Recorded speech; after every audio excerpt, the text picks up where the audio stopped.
जय जय श्री राधे श्याम। मित्रों, आज हम स्वामी हरिदास जी महाराज जी का जीवन चरित्र श्रवण करेंगे। श्री बाके बिहारी जी के अनन्य भक्ति की भावपूर्ण कथा। राधे राधे। जय जय श्री राधे श्याम। ब्रज की पावन भूमि को मेरा कोटि कोटि प्रणाम। उस वृंदावन धाम को प्रणाम जहाँ आज भी भक्तों को हर कण में श्री राधा कृष्ण की अनुभूति होती है। आज हम सुनने जा रहे हैं ब्रज के एक ऐसे महान संत की कथा जिनका जीवन भक्ति, प्रेम, संगीत और राधा कृष्ण की अनन्य आराधना से भरा हुआ था। उनका नाम था स्वामी हरिदास जी महाराज। ऐसे संत जिन्होंने अपना पूरा जीवन श्री राधा कृष्ण की सेवा और भक्ति में समर्पित कर दिया, जिनसे जुड़ी ब्रज की सबसे प्रसिद्ध भक्त परंपराओं में से एक है श्री बाके बिहारी जी के प्रकटे की कथा। तो आइए मित्रों, कुछ समय के लिए अपने सारे सांसारिक कामों को भूल जाइए, मन को एकदम शांत कर लीजिए और प्रेम से बोलिए जय जय श्री राधे श्याम। तो आइए मित्रों, स्वामी हरिदास जी कौन थे? स्वामी हरिदास जी को वृंदावन की रसिक संत परंपरा का महान संत क्यों माना जाता है? उनका जीवन संसार की भौतिक इच्छाओं से बहुत दूर श्री राधा कृष्ण के प्रेम में डूबा हुआ था। वे केवल संत नहीं थे मित्रों, वे महान संगीतक और भक्त कवि भी थे। उनकी साधना में संगीत केवल मनोरंजन नहीं था, बल्कि श्री राधा कृष्ण की सेवा का माध्यम था। कहा जाता है कि जब स्वामी हरिदास जी अपने पद गाते थे तो उनका मन पूरी तरह श्री राधा कृष्ण के चरणों में समर्पित हो जाता था। उनके लिए वृंदावन केवल एक स्थान नहीं था, वृंदावन उनके लिए स्वयं राधा कृष्ण की लीला भूमि था। जैसे जैसे स्वामी हरिदास जी की भक्ति बढ़ती गई, उनका मन संसार से हटकर ब्रज की ओर खींचता चला गया। आखिर वह समय आ गया जब उन्होंने अपने जीवन श्री वृंदावन धाम को समर्पित कर दिया। कल्पना कीजिए, आज का व्यस्त वृंदावन नहीं, बल्कि वह पुराना वृंदावन जहाँ चारों ओर वन थे, कुंज थे, लताओं से भरा हुआ था और यमुना मैया का शांत प्रवाह था और वातावरण में हर तरफ श्री राधा कृष्ण के नाम की ध्वनि सुनाई देती थी। स्वामी हरिदास जी इसी ब्रज भूमि में अपने साधना करने लगे। उनका मन संसार से हट चुका था। अब उनकी एक ही इच्छा थी मित्रों, एकमात्र कि राधा कृष्ण की भक्ति करना। अब आइए मित्रों, निधिवन की साधना उन्होंने किस प्रकार की? स्वामी हरिदास जी का नाम वृंदावन के निधिवन से विशेष रूप से जुड़ा हुआ है। भक्त परंपरा में कहा जाता है कि उन्होंने यही बैठकर श्री राधा कृष्ण की प्रेममयी आराधना की। दिन हो या रात हो, उनका मन भक्ति में ही लगा रहता। कभी वे ध्यान करते तो कभी पद गाते और कभी श्री राधा कृष्ण के स्वरूप का ध्यान करते हुए भाव विभोर हो जाते। उनकी भक्ति में कोई सांसारिक मांग नहीं थी। वे भगवान से धन नहीं मांगते थे मित्रों, यश नहीं मांगते थे, सम्मान नहीं मांगते थे। उनकी तो बस एक ही प्रार्थना थी, हे श्री राधे, हे श्री राधे, हे करुणामय, मुझे अपने श्री चरणों में सिर्फ आप भक्ति दीजिए। स्वामी हरिदास जी का संगीत बहुत प्रसिद्ध हुआ। आइए उनकी संगीत साधना के बारे में हम कुछ जानें। उनके लिए संगीत साधना नहीं था मित्रों। जब भी श्री राधा कृष्ण के पद गाते तो वातावरण भक्तिमय हो जाता। उनकी संगीत साधना की प्रसिद्धि इतनी बड़ी कि बाद की परंपरा में उनका संबंध महान संगीतक तानसेन से भी बताया जाता है। एक प्रसिद्ध कथा के अनुसार तानसेन ने अपने गुरु अकबर को स्वामी हरिदास जी के बारे में बताया। अकबर उनके संगीत को सुनना चाहता था, लेकिन समस्या यह थी कि स्वामी हरिदास जी राज दरबार में जाने वाले संत नहीं थे। वे अपने स्थान पर ही रहते थे। तब कथा के अनुसार अकबर स्वयं तानसेन के साथ साधारण वेश में स्वामी जी को सुनने पहुंचा। ये प्रसंग इतिहास से अधिक भक्त परंपरा में प्रसिद्ध है। अब आइए मित्रों, अकबर और स्वामी हरिदास जी की कथा को श्रवण करते हैं। कहा जाता है कि तानसेन ने स्वामी जी के सामने गाना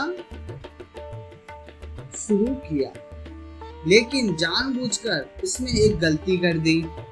स्वामी हरिदास जी ने वह गलती सुन ली और फिर स्वयं वही राग सही करके गाने लगे।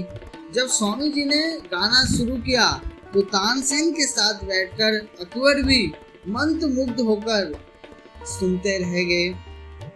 कहा जाता है कि संगीत समाप्त होने के बाद अकबर ने तानसेन से पूछा, तुम्हारे और इनके संगीत में इतना अंतर क्यों है? तब तानसेन ने कहा, जहां मैं बादशाह को प्रसन्न करने के लिए गाता हूँ, वहां मेरे गुरु किसी मनुष्य को प्रसन्न करने के लिए नहीं, स्वयं राधा कृष्ण को प्रसन्न करने के लिए गाते हैं। ये बात चाहे भक्त परंपरा की कथा हो, लेकिन इसमें छुपा संदेश बहुत सुंदर है। जब भक्ति स्वार्थ से मुक्त हो जाती है तो वही साधना बन जाती है। अब आइए मित्रों, अब हम श्री बांके बिहारी जी का निधि वन में किस प्रकार प्रकट्य हुआ था, अब आते हैं उस प्रसंग पर जिसे ब्रज के भक्त बड़े प्रेम से सुनते हैं। श्री बांके बिहारी जी के प्रगट्य की कथा। श्री बांके बिहारी जी मंदिर की परंपरा में माना जाता है कि स्वामी हरिदास जी की भक्ति से प्रसन्न होकर श्री राधा कृष्ण ने उनके सामने दिव्य स्वरूप में दर्शन दिए और वही स्वरूप बाद में श्री बांके बिहारी जी के रूप में पूजित हुआ।